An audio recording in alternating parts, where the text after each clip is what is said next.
Welcome to Live Vita, the show for women who are ready to break free from diet culture, nourish their bodies intuitively, and reconnect with their natural rhythms.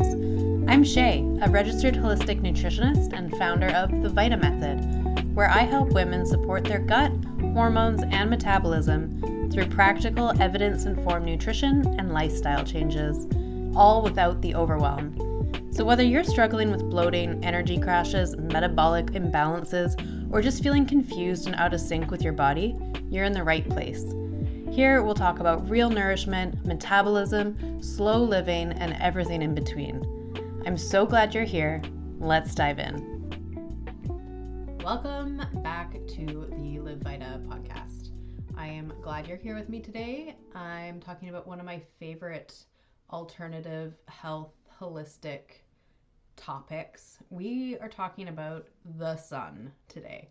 And if you've been with me for a while, if you followed me on Instagram when I was very active on Instagram, so like circa 2019 through 2023, I was very active on Instagram. Anyway, if you were around during that time, you probably saw me talking about the sun and circadian health so much.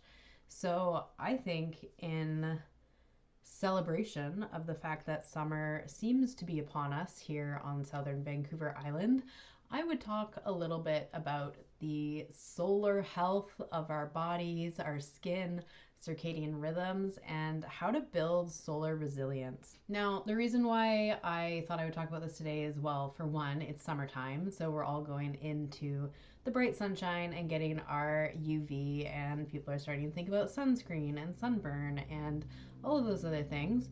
And ironically, I very foolishly went and got myself a nice sunburn over my most recent weekend. My partner and I went over to Washington and we went up into the Olympic Mountains up to Hurricane Ridge, which is absolutely stunning, absolutely beautiful. And I was not really thinking about it at all. I did bring my nice mineral sunscreen with me, but I was like, you know what? I'm wearing a full long sleeve button up to the neck. I got my hat on and I was wearing shorts. This is where I really went wrong. I was wearing shorts and I was like, I never burn on my legs, so whatever, I don't care. But I forgot that really high altitudes equal much stronger UV, and it was a pretty high UV day anyway. It was very bright and sunny and there was no clouds. Anyway, long story short, I got a sunburn. So that prompted me to be like, hey, a lot of people are going to be out getting sunburns in the next little while. So let's talk about it. Let's talk about sun health, circadian rhythms, how to build up your solar resistance or resilience, and what to do when you actually do get a sunburn. Because inevitably, we're only human, and there are going to be situations and times where we do get sunburns. Like maybe you had the best intentions, like I did, but you still end up getting a little scorched. So I'm going to share with you what I did to heal my sunburn. I was back to normal feeling. It really only bothered me for the first night. Like it was that night of the day that I was out hiking that I was like, oh no, I got scorched. So I immediately did some different things to help myself out, and I'm going to share those with you today. But first, we're going to take a look at light, skin, nervous system. You know how I like to weave all these different things into my episodes to give you a very holistic approach to these topics. So that's exactly what I'm going to be doing today. We're going to be talking about the sun as a nutrient, your solar callus. We're going to talk about melanin. We're going to talk about natural protection aside from sunscreen. We're going to talk about the nervous system and sunlight and the importance of sunlight for your body, as well as nutrition and nutrients I turn towards in order to support resilient skin. So let's dive into it. Okay, so you may have just heard I said the sun as a nutrient, and you might be like, what are you talking about? Nutrients are food. Well, not exactly. Other things are nutrients as well. One of the most common nutrients that we are taking in all the time and nobody's thinking about is air. That is a nutrient for your body, 100%. We would literally die without air. But another nutrient is actually light. So sunlight in particular, or daylight, I also like to say, because sometimes people are like, well, it's cloudy outside, but it's still daylight and there's still benefits to that daylight. But today we're just going to reference that as the sun because goddamn, I love the sunshine. So, really, context is everything here, nuance is everything. When we get into the nitty gritty of holistic health, everything comes down to nuance. There is no black and white answers. And I think that's why it's so fun. I think that's why it's so amazing to work with people and bring them through a process that helps them, get more in tune and in touch with their bodies. But that also can be the part that's a little bit frustrating because you look for answers and you can't find them. You just hear two different sides, maybe three or four different sides, all arguing a different point of view about the same topic. And you're like, which one is true? And again, everything comes down to context and nuance. So just keep that in mind in general with anything that I'm talking about, but with anything that you're consuming as well in terms of content or information. So the sun isn't something to fear. It's a fundamental part of our bioenergetic design. It's a circadian cue, a mitochondrial activator, it's an influencer to your microbiome, and it helps regulate your immune system. And you may know that vitamin D is absolutely crucial to our optimal functioning. But what you might not know is that vitamin D is not just a vitamin. It functions more like a hormone, influencing over 2,000 genes, especially those tied to mood, immunity, and hormone function. And I think you know, but if you didn't know, you get the best vitamin D from the sun, from photoreceptors in your skin. So, yes, you can supplement vitamin D. Yes, there are certain situations in which you may want to be supplementing vitamin D. But you absolutely can take too much vitamin D in supplement form. So when someone says, oh, you get 20,000 IUs of vitamin D from sitting in the sun, that is not the same thing as taking 20,000 IUs of vitamin D in a supplement form. In a supplement form, you absolutely can overdo it. Vitamin D is a fat soluble vitamin. That means it's stored in your fatty tissues. And yes, you can have too much of a good thing. So just putting that aside. But we need that sunshine. We need the vitamin D from the sunshine. And we need so many of the other biological and bioenergetic functions that are dependent on daylight and sunlight. Things like regulating our hormones, our circadian rhythms. I've talked about this a lot. So, like all potent medicines, the dose and the delivery matter. It's not about just jumping out into the sunshine at high UV and trying to get as much as you can, because that's obviously not going to be the right effective dose, and you're going to be tilting onto the side of like, this is causing damage, because two things can be true at the same time. The sun can be very beneficial and healing and supportive to our biology, but it also can cause damage and destroy tissue and destroy cells, leading to oxidative stress, which if your body is not functioning in a good way, if you're not supporting your body in a good way, that can lead to long-term damage. So your body isn't just absorbing sunlight, it's actually responding to it. So light acts as information, not just radiation. So like I said, there is the healing dose and there's the harming dose, and we want to be gathering the information from the sunlight, but not skewing into the territory of we're just radiating, baking ourselves in high heat, high UV for long periods of time without reprieve.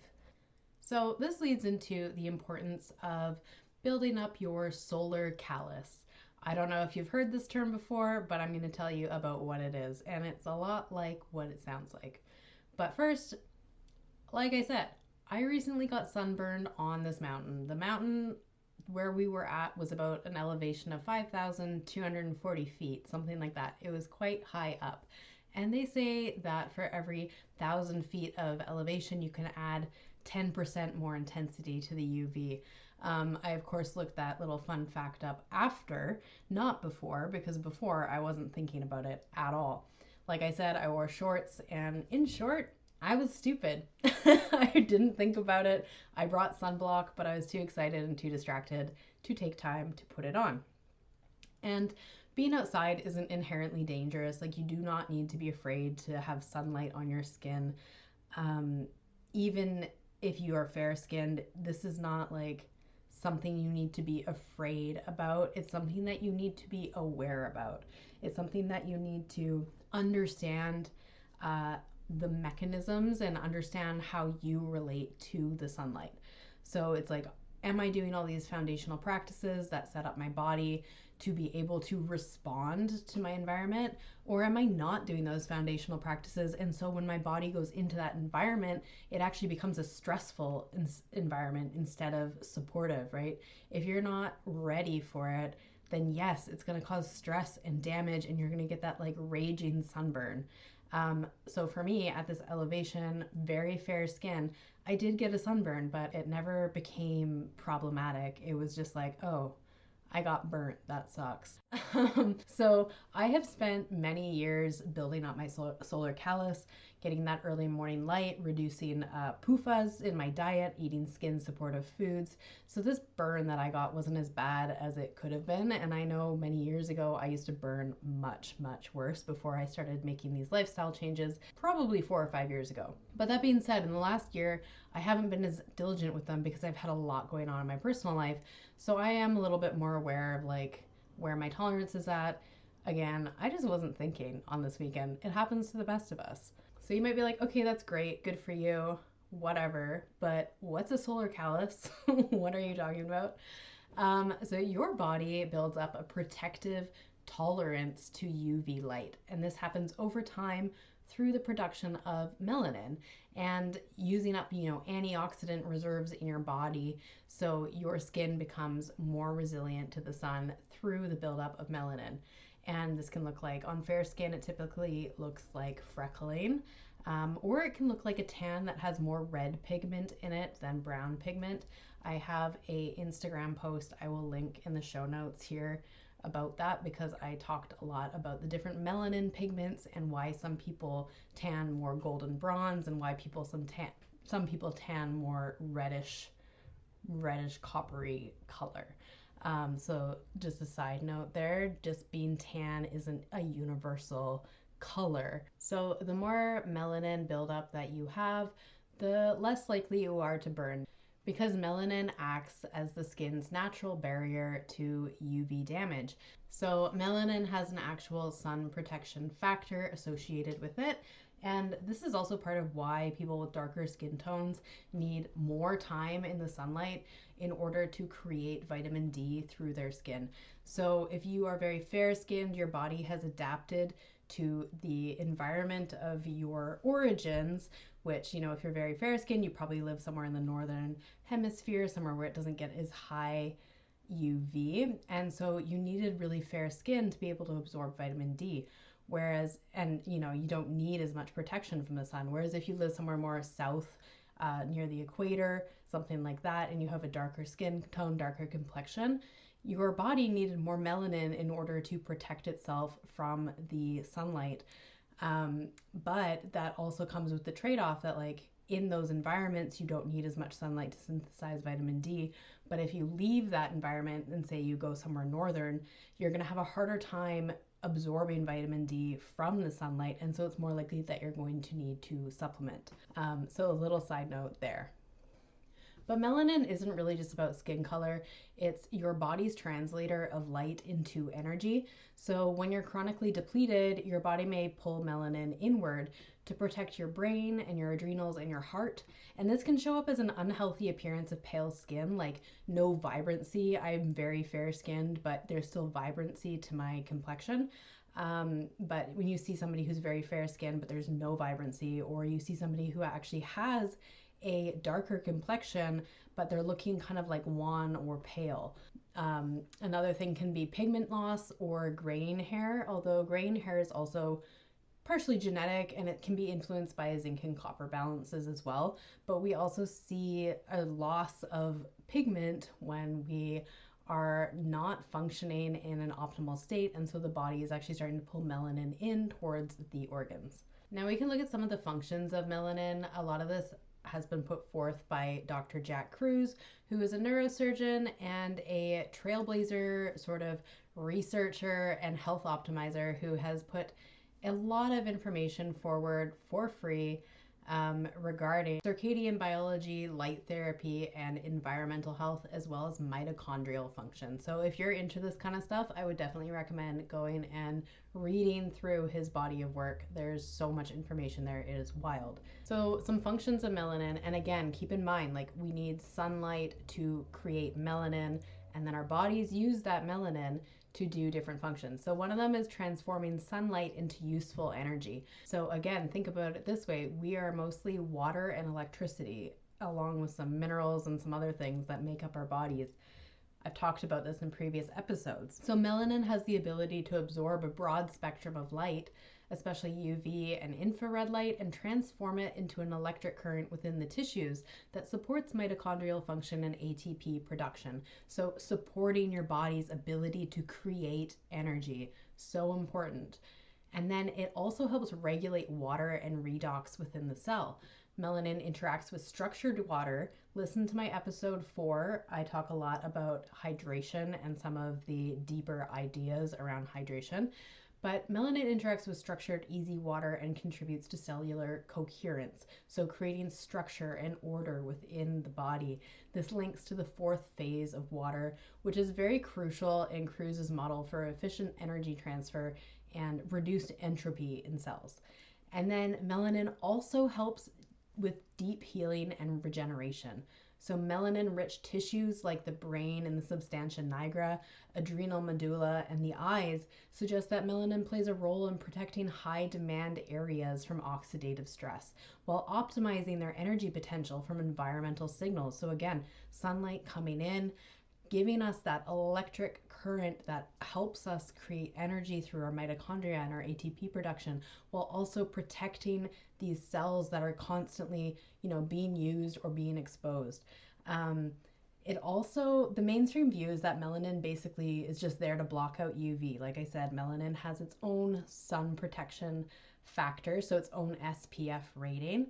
But unlike that mainstream view, Kruse has this idea that it also allows for safe and intelligent signaling from the UV and sunlight, so supporting hormonal rhythms, nitric oxide production, and immune modulation. So you can think of it kind of being like we're human plants, if you want to think of it that way, where, a plant photosynthesizes, it responds to light it receives, allowing it to know when to sprout and grow and blossom and bloom. Our bodies are also equipped with photoreceptors in the skin and the eyes. Throughout our bodies, we have these receptors in the stomach. You have vitamin D receptors, which is an interesting little factoid, right? Like, if you think about it, infrared light penetrates through the tissues, through the cells, through the body. Like, did you ever hold a flashlight up to your hand when you're a child and watch how the light shines through your hand or into your mouth, and watch how the light shines through your skin and your tissues? Our bodies don't block light. The light shines through us, and we have receptors in our body and through our body to take in this light as information. So we're not trying to block light. Melanin isn't blocking light. It's interpreting it. It is taking information in and allowing your body to use it in a coherent way. And again, when I mentioned earlier that the body sometimes will pull melanin into the organs when we're in a compromised state, this is considered a low redox state, or you're energetically depleted, you're inflamed, sick, chronically stressed, chronically ill. It's reallocating resources to protect your vital functions. So this could explain why people with chronic illness often get paler skin, graying hair, pigment loss. Melanin is being pulled inward to keep the core systems online. Or in quantum terms, when mitochondria fail, the body calls in melanin to help manage the collapse, help keep the electrons flowing, keep the communication network open so we don't fall into further collapse. It's trying to stabilize.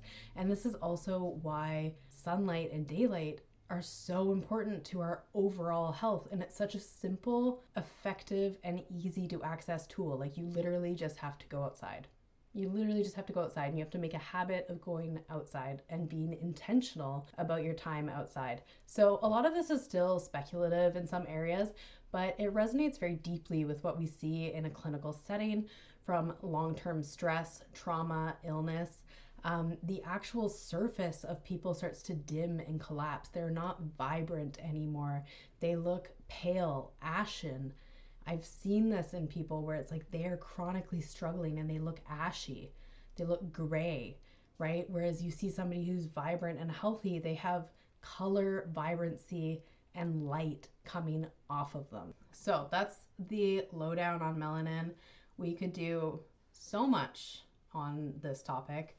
But we're going to move on and we're going to talk about how to do this and how to protect your skin and what to do to support your skin so you can go outside, get in the sunlight, build up your melanin, and be a vital, vibrant, happy person. So if you're just starting out and you are fair skinned, or perhaps you are sun sensitive but not fair skinned, or maybe you're both, you are fair skinned and sun sensitive, the worst combo, because you're like, I cannot be outside. I cannot tolerate being outside. I cannot tolerate heat either. We're going to start very slow. So like I said, tolerance building matters, and more isn't always better. It's about gentle and consistent exposure in the red and infrared rich hours, so sunrise and sunset. That is where you're going to find the most beneficial changes in your body without even getting the direct sun on your skin. You don't want to have your sunglasses on. You can be in the shade. You can be out on a cloudy day. You can open a window and just stick your head out the window to get the morning sunlight on your face before you do other things. I do this every morning. Right now, 5:30 in the morning, I'm opening my kitchen window and I'm sticking my face out there and watching the sun slowly rise as I do things in my kitchen. But you want to do this to build up your biological or your quantum or your bioenergetic messaging between your environment and your body. Like if you're just inside all the time with artificial lighting and that is 80, 90, 95% of your day, and then you're outside with sunglasses on, and then you're in a car and you're in a bus and you're in an office, you're not in an environment where you're getting the correct signals into your body. Your body is getting artificial signals. So it's doing things based on the environment that you're in. And if you take a minute to reflect about your environment and where you spend the most of your time, that is going to be shaping your biology. That's going to be shaping what your body is trying to do, trying to respond to, trying to build itself up for or against, right? So your environment is a huge, huge, huge player in your overall health. But like I said, you can stick your head out that window. Maybe you take a little sun break. I try and make a habit of taking light breaks. You know, people take smoke breaks. I take a light break. I try to make a point to go outside and be like, okay, I'm just going to like chill out here for a little bit. And it's so good for your mental health. It's so good to break up your day and take that time for yourself, even if it's literally 5 minutes. But being outside and doing that is just so good for your biology, and you're actually getting all these, you know, quantum messages into your brain and into your cells, and you're just feeling chill for 5 minutes that you get to separate yourself from whatever else is going on. So the goal is not to sunbathe at noon or in the middle of the day. It's to signal your cells that you are in a rhythm.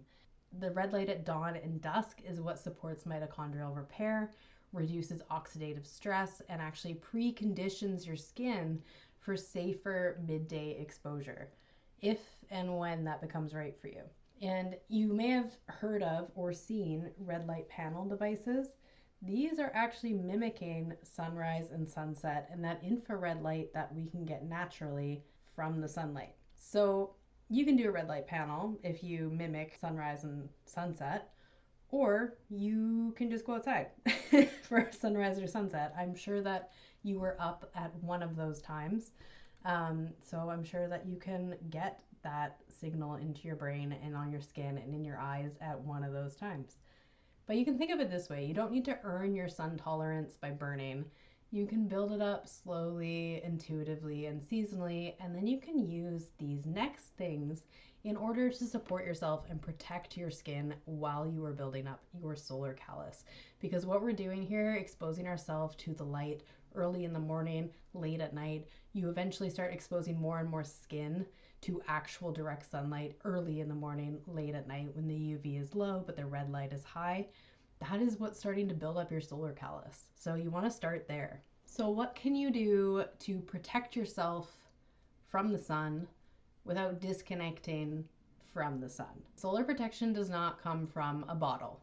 It comes from your actions, your environment, and your nutrient intake. These things are going to be what shapes your tolerance to your environment and therefore your tolerance to sunshine. So ancestral cultures would have used shade, clothing, and timing as their primary sunblocks.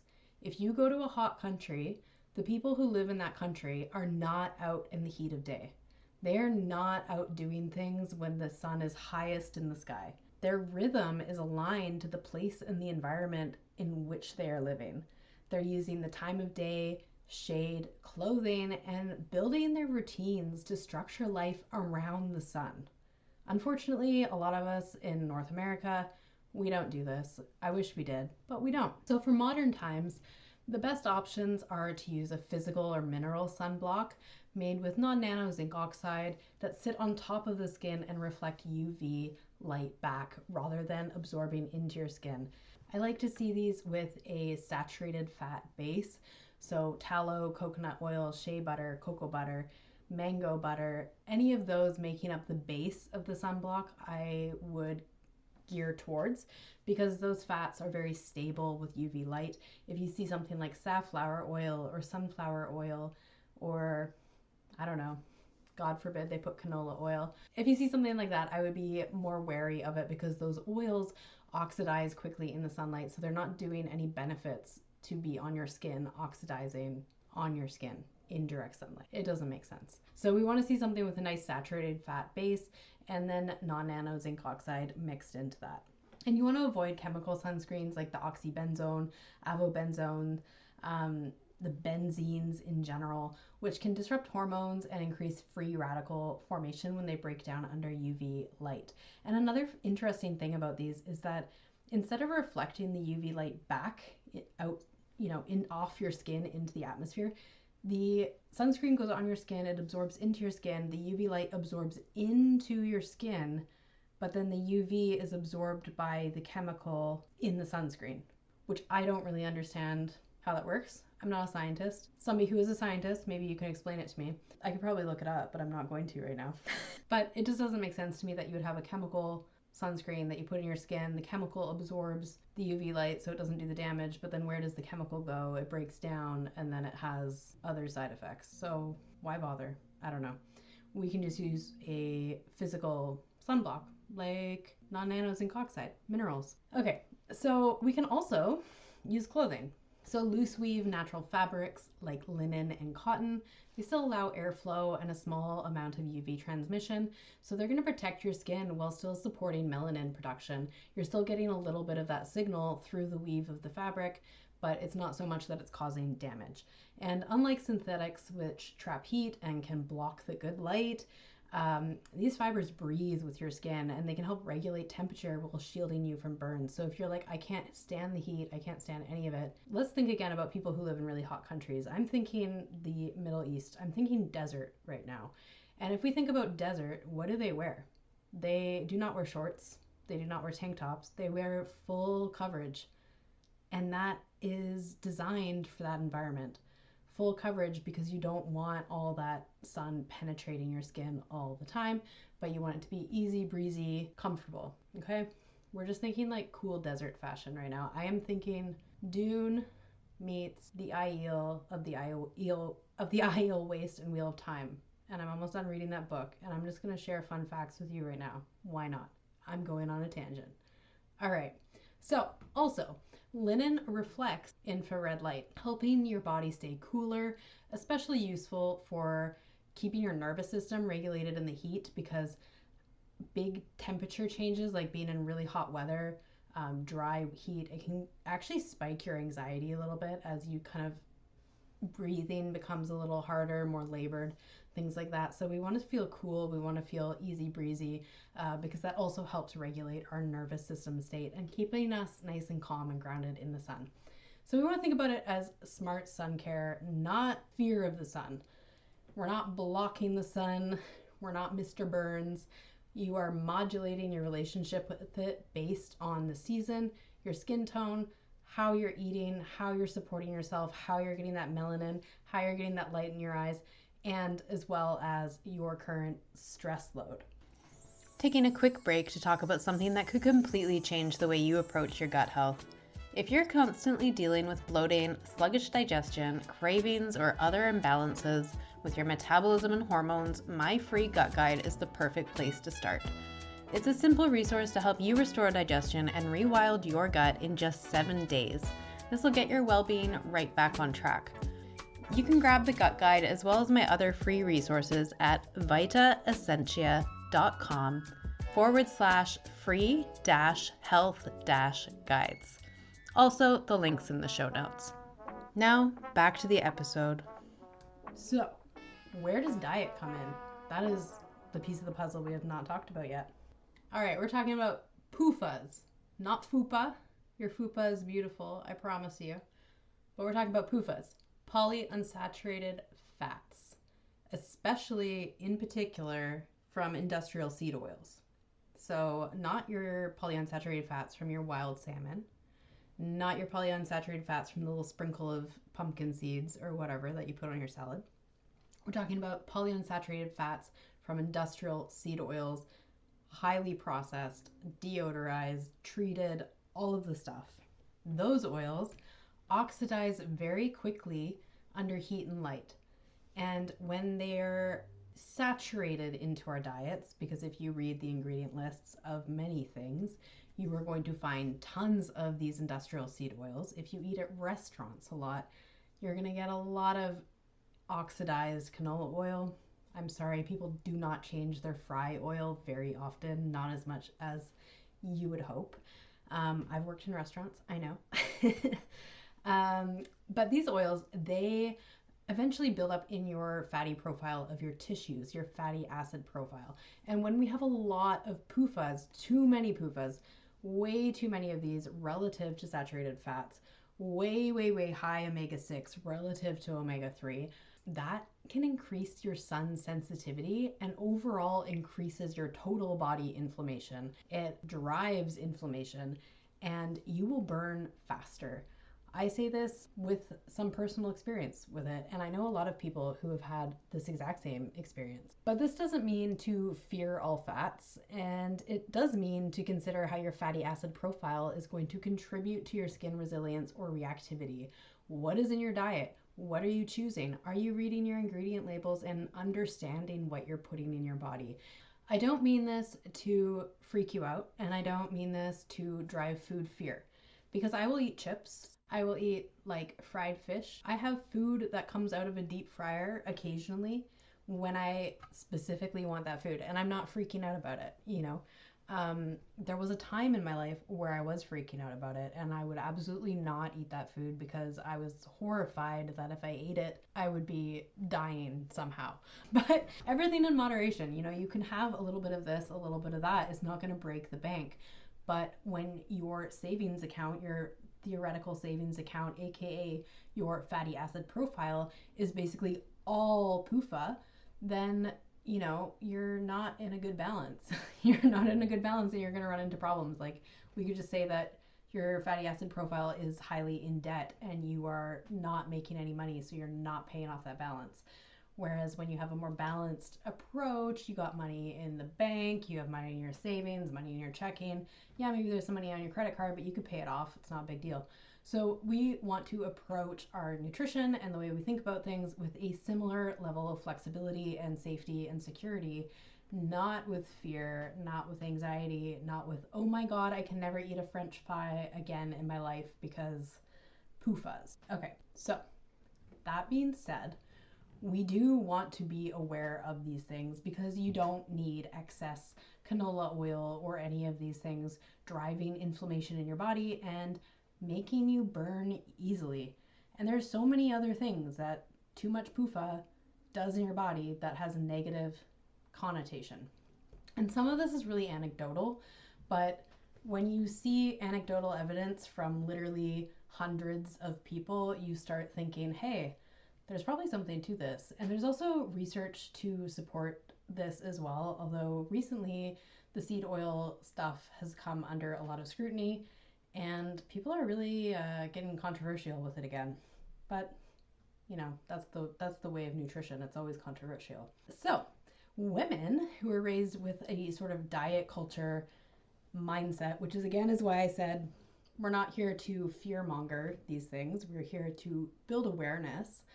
But women who are raised with a more diet culture mindset, they often lack adequate saturated fats because you've probably been avoiding fats, specifically saturated ones, for a very long time. Like, oh, I shouldn't eat too much cheese or not too much butter, I don't drink milk, or I can't have dairy, not because I'm allergic to it, but because it's bad, apparently. Those types of thoughts just means that there's not a lot of saturated fat in your diet, or lean meats only, lean protein only. All of those things are actually removing saturated fat from your diet, which you need to A, make your hormones work properly, B, have your brain work properly, and C, to help protect your skin from sunburns and solar damage. Fat soluble vitamins that come with your saturated fats, they're crucial for healthy responses to sunlight. So if you've burned easily, or you have skin flare ups in the summer, or if you go outside for like 15 minutes and you're like, I got roasted, then this is something that you should look at in your diet. Like, what kind of fatty acid profile do you think you have? What kind of fats and oils are you consuming on a regular basis?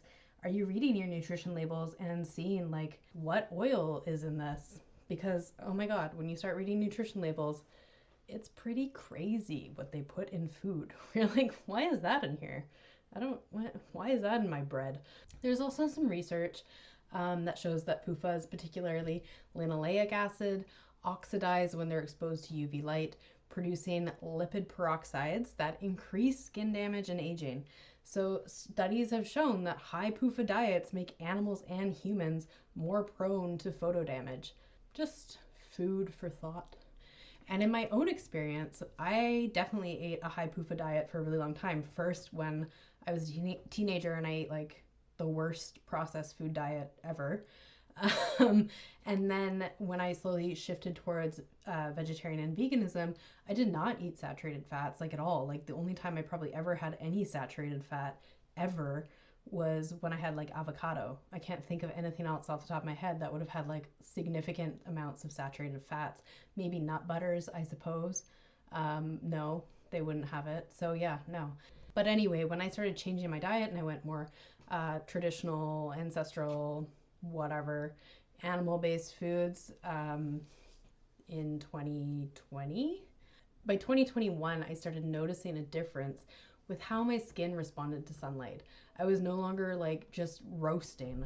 My heat tolerance got better.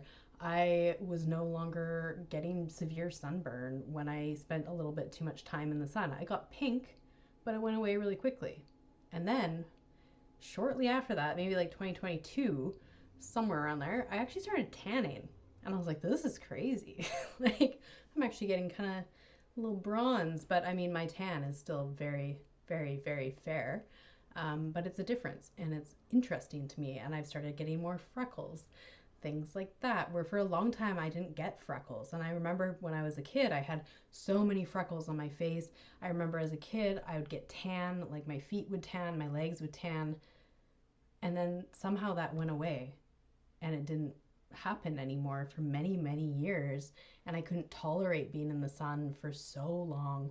And I got sunburns and all kinds of things. And now I'm like, oh wow, I have like all these little freckles coming out again and I'm getting a little tan and I tolerate the sun a lot better. And my experience of getting a big sunburn when I went into the Olympic Mountains was actually not that bad. And if that had been me 6 or 7 years ago, 8 years ago, that would have been really, really bad. I probably would have blistered, probably would have been peeling all over.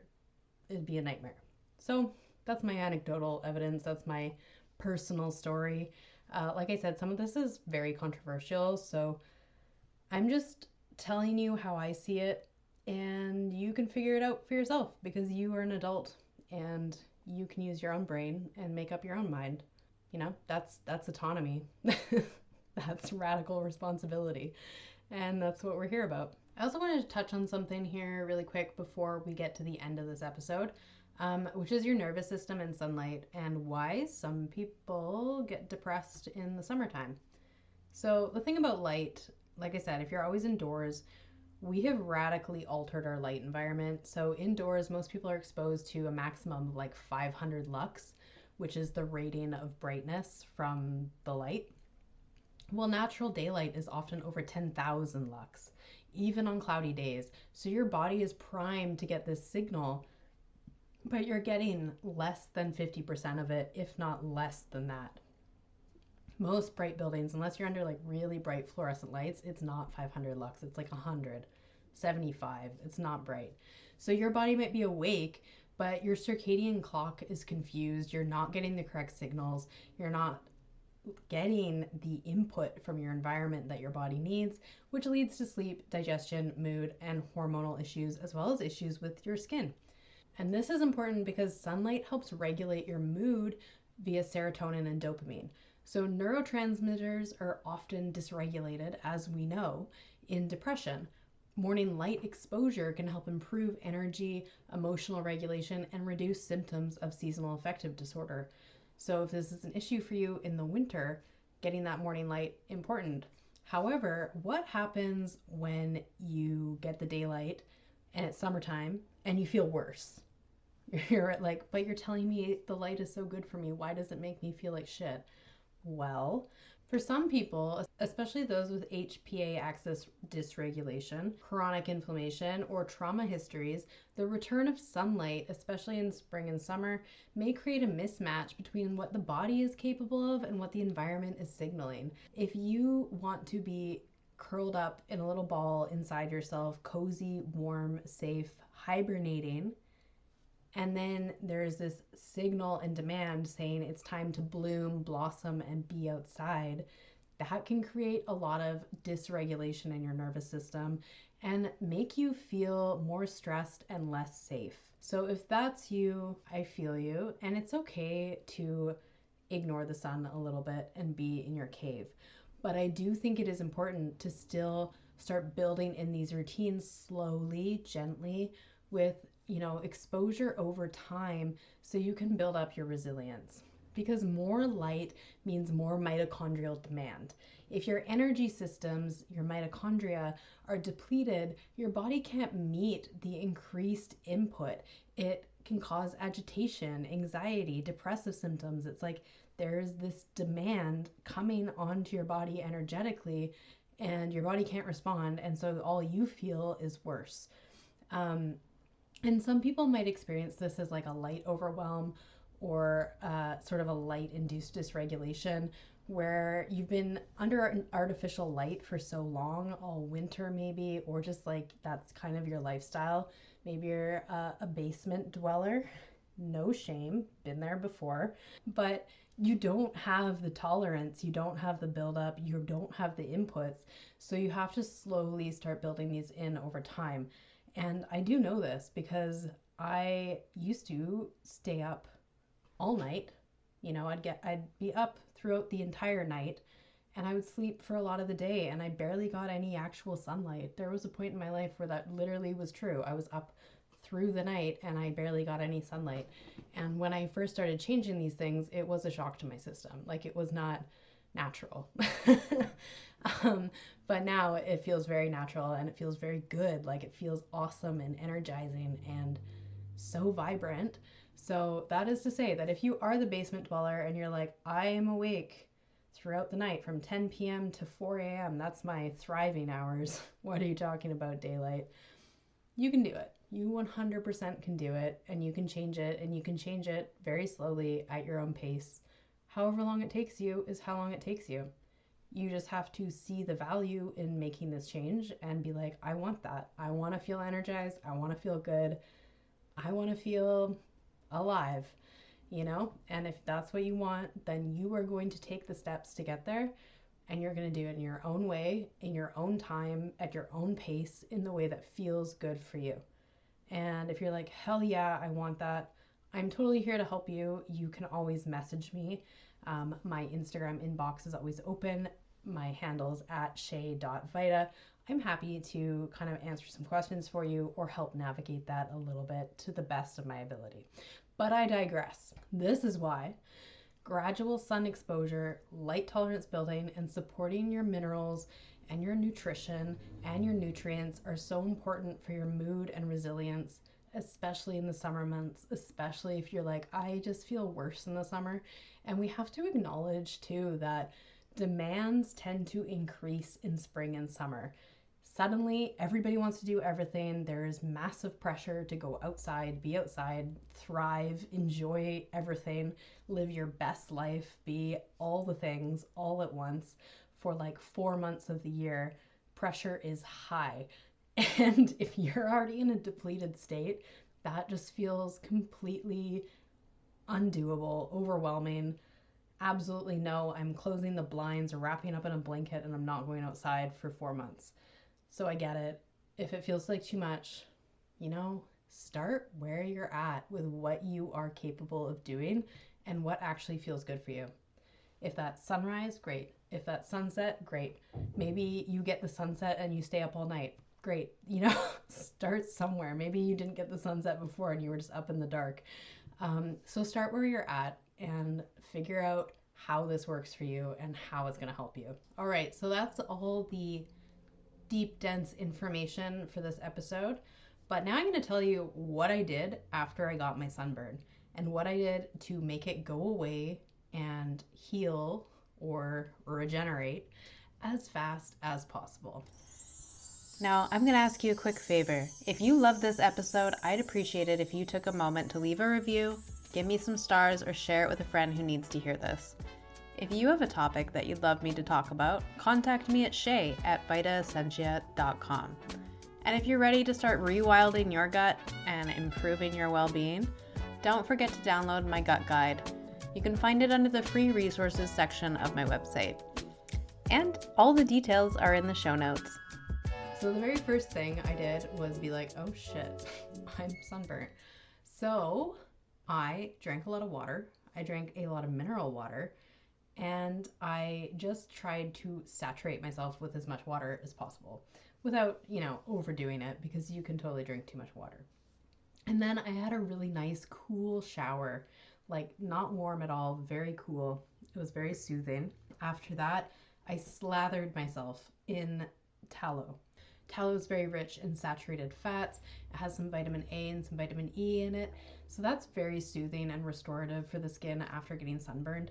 And one of the most important things you can do for your skin after a sunburn is to keep it hydrated and moisturized, because the first thing that it's going to do is start drying out, and you do not want it to dry out because it's going to get itchy. It's going to, cause all sorts of problems. We want to keep it moisturized and soft and supple as much as possible. And then, of course, I was eating, supportive foods. So having my healthy fats, my liver, my egg yolks, butter. And then I was taking a double dose of my favorite vitamin C supplement and my favorite vitamin E supplement. Both of those are really important for reducing oxidative damage, oxidative stress, as well as regeneration and tissue repair.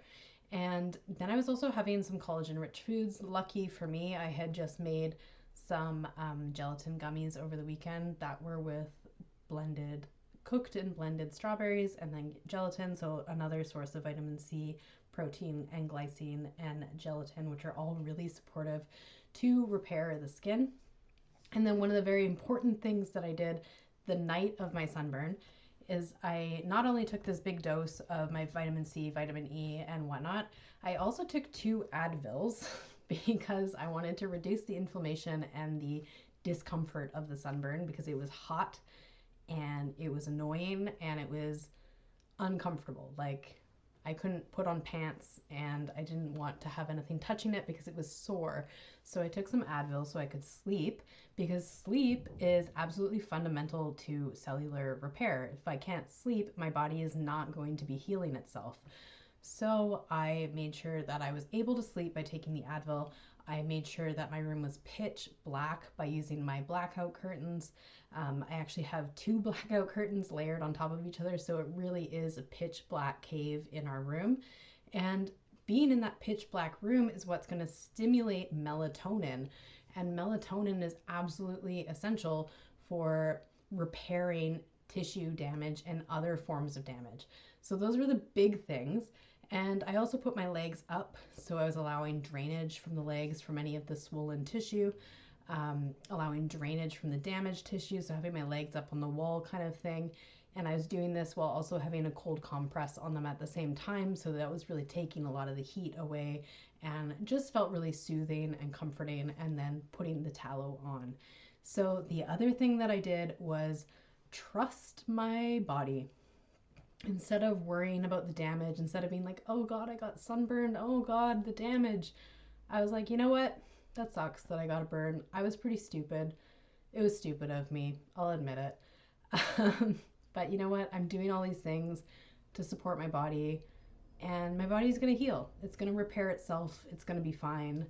I'm taking the extra doses. I'm doing the extra things to give my body the ingredients that it needs to do the repair. Right? I know that I have the nutrients in my body. I know I've been taking care of my body, so I know my body can take care of itself and it can do the repair work that it needs to do. I also think it's really interesting that the very foods that are very nourished by the sun, the ones that ripen at its peak, are also the ones that help protect us from the sun.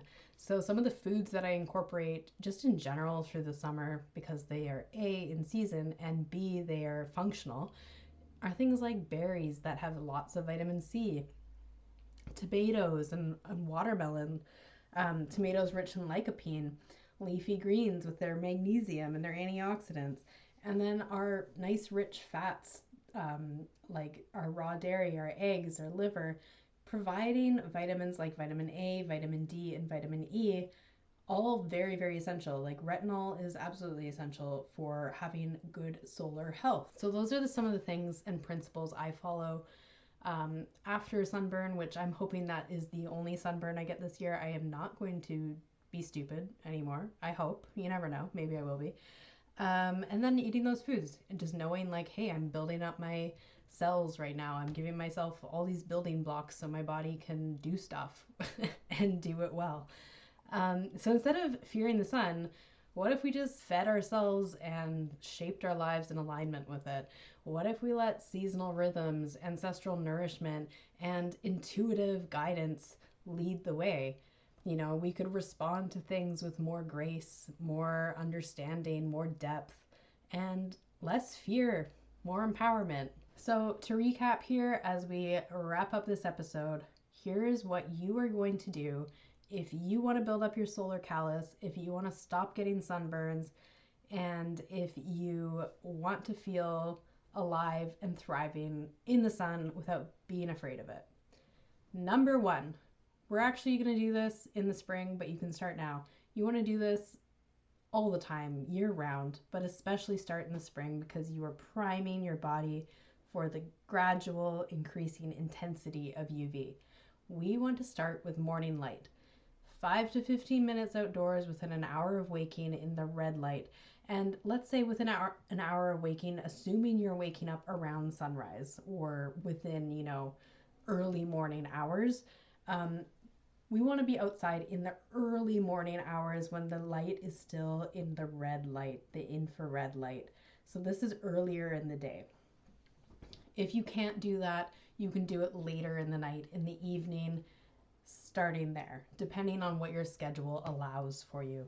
This is going to help set your circadian clock, regulate cortisol, and prime your skin and your cells to be more resilient to UV light as it builds up throughout the day and throughout the year. Number 2, we want to eat for solar resilience. The environment or nature gives us what we need. It's kind of crazy to me. The more I look into things, I'm like, oh, this food is in season exactly when it is biologically appropriate for us to be eating it because it supports us in that season. How interesting. So we want to prioritize retinol-rich animal foods like egg yolks and liver, vitamin C, berries, citrus, rose hips if you are somewhere where you can get rose hips, and vitamin E. You can get some vitamin E through raw dairy and grass-fed meat, things like olives, olive oil. But I find getting enough vitamin E relative to the stressors we have in our modern environment is kind of difficult. So I actually tend to supplement vitamin E quite often, and I think that can be a really nice strategic approach. But you want to make sure that you have a good vitamin E supplement that contains all the forms of vitamin E, not just one form, if you are going to approach that. If you are interested in my favorite vitamin E supplement, definitely send me a message and I will send you a link to my favorite option. And you'll also get a discount if you go through my personal practitioner dispensary. So I'm going to throw that out there for you too. Um, Discounts are always nice. So then the other thing we want to do, number 3, we want to reduce our PUFAs slowly, our polyunsaturated fatty acids. So slowly swapping things out, reading your labels, lowering your intake of industrial seed oils over time is going to help reduce your skin's tendency to burn or become inflamed under the sun. And the vitamin E supplement that I just mentioned, that is also going to help stabilize your cells and stabilize them as you're reducing your PUFAs. So taking vitamin E, especially if you've been eating a high PUFA diet, is going to be very essential to help stabilize them from that oxidative damage, because most of the foods that come with vitamin E also come with PUFAs, but they are no longer sort of in their whole form. Unless you're cracking your own walnuts by hand and then eating them, you're probably not getting a good amount of vitamin E to complement the PUFA to stabilize it inside the cell. So little side note there. And then you want to use smart protection. Like, be smart. So choose your non-nano zinc sunblock and remember to put it on, unlike me, who just carried it across the border with me and did not use it. Use your sunblock when you're in environments that you cannot get out of the sun or you do not have cover-ups.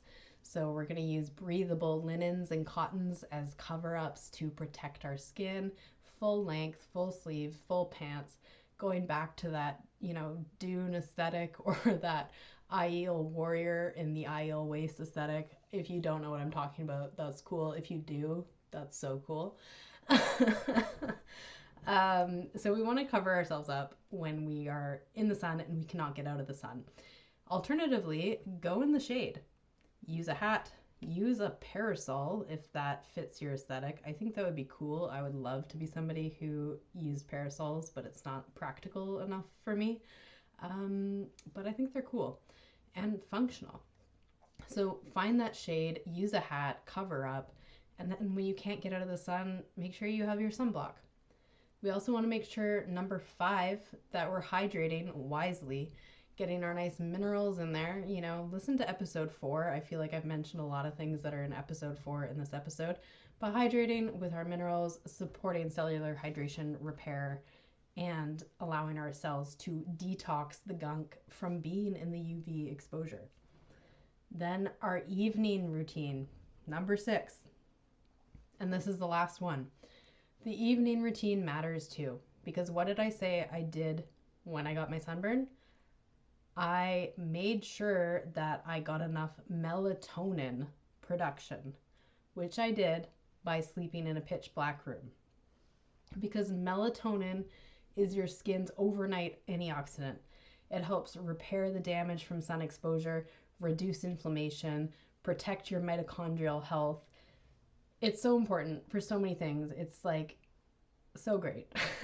Melatonin is very well researched too for helping prevent and support recovery from cancer. So preventing cancer and supporting recovery, like, we need melatonin. And how many of you, here's your next bit of homework, go survey your bedroom. How much light is in there? Light from screens, light from clocks, light from equipment of some sort, technology of some sort, or light leaking in from your windows. You want a pitch black cave, my friend, and you will sleep so well, and you'll have great melatonin production, which is going to help your body with regeneration and repair. And you're going to be like, wow, why did I spend all this money on supplements and serums when all I needed was some really good blackout curtains? That's what you need, blackout curtains. All right, so we want to create a dark, screen-free environment 1 to 2 hours before bed. You can use things like, I use blue blocking glasses with a red lens. This helps start winding things down. I pull my curtains closed and there we go.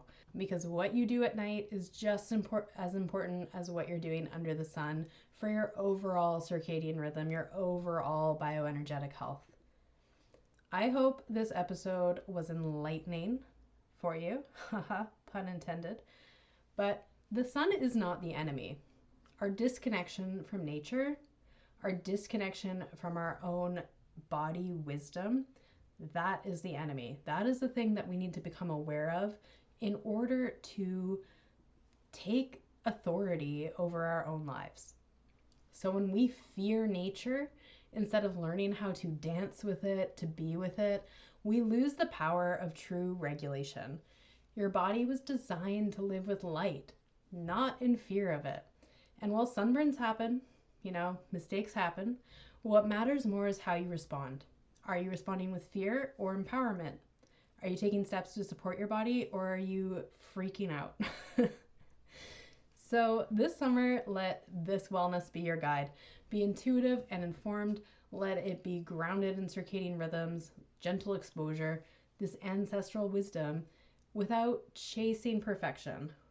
Build a solar relationship that supports your skin, your mood, and your metabolism for years to come. Because I don't know about you, but I do not want to go through the next decades of my life being absolutely terrified of everything around me. Been there, done that. That's not what wellness is about.